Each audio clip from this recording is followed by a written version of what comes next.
सफलता के सूत्र के दूसरे वीडियो में मैं आपका स्वागत करता हूं। आज मैं आपको सफलता के सूत्र की दूसरी कहानी सुनाने जा रहा हूं। यह कहानी आपके लिए बहुत ही प्रेरणादायी रहेगी। यह कहानी आपको आगे आने वाली ज़िंदगी में अपने बुद्धि का इस्तेमाल कैसे करना चाहिए और किस वक्त करना चाहिए, यह सिखाएगी। इस कहानी का शीर्षक है तत्वों का फलदायी पालन करें। विश्व प्रसिद्ध इटालियन खगोलशास्त्री और गणितज्ञ गैलीलियो वर्ष 1600 के आसपास बहुत आश्रित जीवन जी रहे थे। उन्हें अपने अनुसंधान के लिए शासक की उदारता पर निर्भर रहना पड़ता था। पुनरुज्जीवन के उस कालखंड के दौरान अन्य विद्वानों की तरह गैलीलियो ने भी अपने स्वयं के कुछ आविष्कारों को राज्यकर्ताओं को सप्रेम भेंट कर दिया। उदाहरण के लिए उन्होंने एक परोपकारी और महान कमांडर को एक सैन्य कंपास उपहार में दिया। इस प्रकार उन्हें अन्य छात्रों और अनुसंधान के लिए कुछ छोटी वित्तीय सहायता प्राप्त हुई, लेकिन यह तरीका बहुत अनिश्चित था और खर्चों को कैसे पूरा किया जाए, इसकी चिंता लगातार बनी रहती थी। निर्भरता और असुरक्षा से निराश गैलीलियो ने स्थायी सुरक्षा और वित्तीय कल्याण प्राप्त करने का रास्ता तलाशना शुरू कर दिया। वर्ष 1610 में गैलीलियो ने बृहस्पति के चंद्रमा की खोज की। सन 1540 में कासिमो नाम के योद्धा ने मेडिसी साम्राज्य का मुहूर्त रख दिया। उस वक्त उसने उसके साम्राज्य के प्रतीक के लिए गुरु ग्रह के निशान का उपयोग किया। गुरु एक प्रबल शक्ति सूचक चिन्ह था। उसके कारण मेडिसी साम्राज्य का प्राचीन रोम साम्राज्य की तरह किसी दैवी शक्ति से संबंध है ऐसे सूचित होता था। राजनीति और राज्य अर्थनीति से भी ऊपर उच्च दैवी शक्ति से संबंध सूचित करने वाले इस गुरु चिन्ह का उपयोग करने की गैलीलियो ने ठान ली।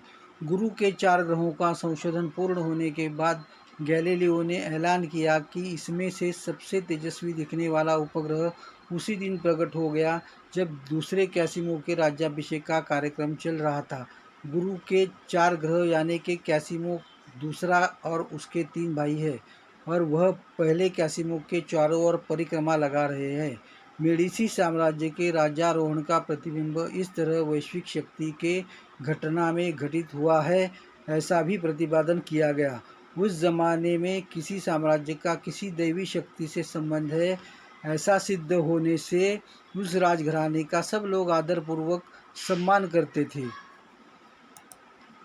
गैलीलियो ने गुरु सिंहासन के ऊपर बैठा है और उसके चारों ओर चारों ग्रह चक्कर लगा रहे ऐसी प्रतिकृति तैयार करके दूसरे कैसिमो को अर्पित कर दी।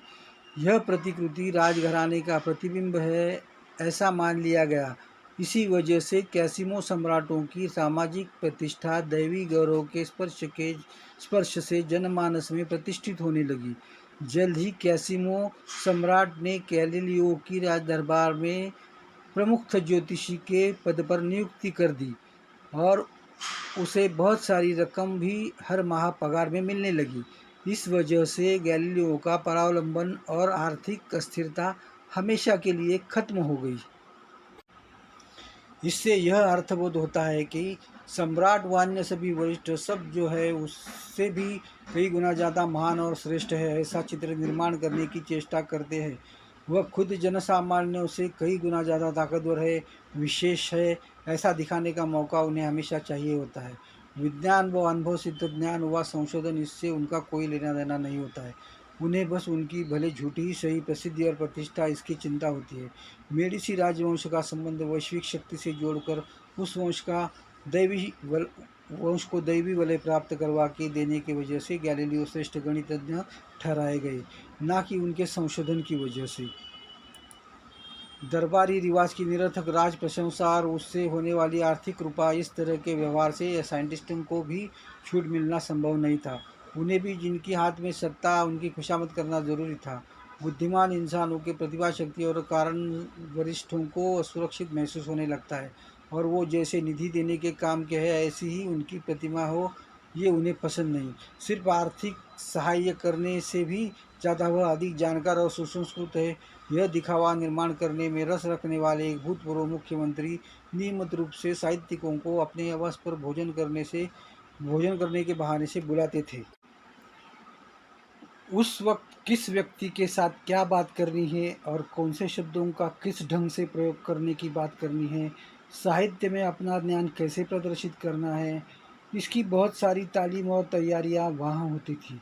महान ऐतिहासिक शक्तियों के समान ही वो है, यह बात लोगों के मन में प्रतिबिंबित हो, इसलिए वह कभी कभी शिवाजी महाराज की तरह कपड़े पहनकर आ जाते थे। ऐसी बहुत सारी चीज़ें वो करते थे।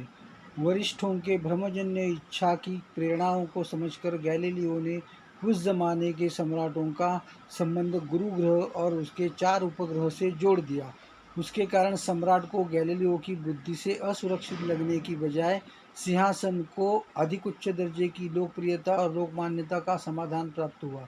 गैलीलियो ने वह खुद उनके वरिष्ठों से ज़्यादा तेजस्वी है ऐसा नहीं दिखाया, बल्कि वरिष्ठों को ही बाकियों से तेजस्वी दिखने की सुविधा उपलब्ध कराई। अगर यह कहानी आपको पसंद आ गई हो तो इसे लाइक, शेयर और सब्सक्राइब जरूर करें इस वीडियो को।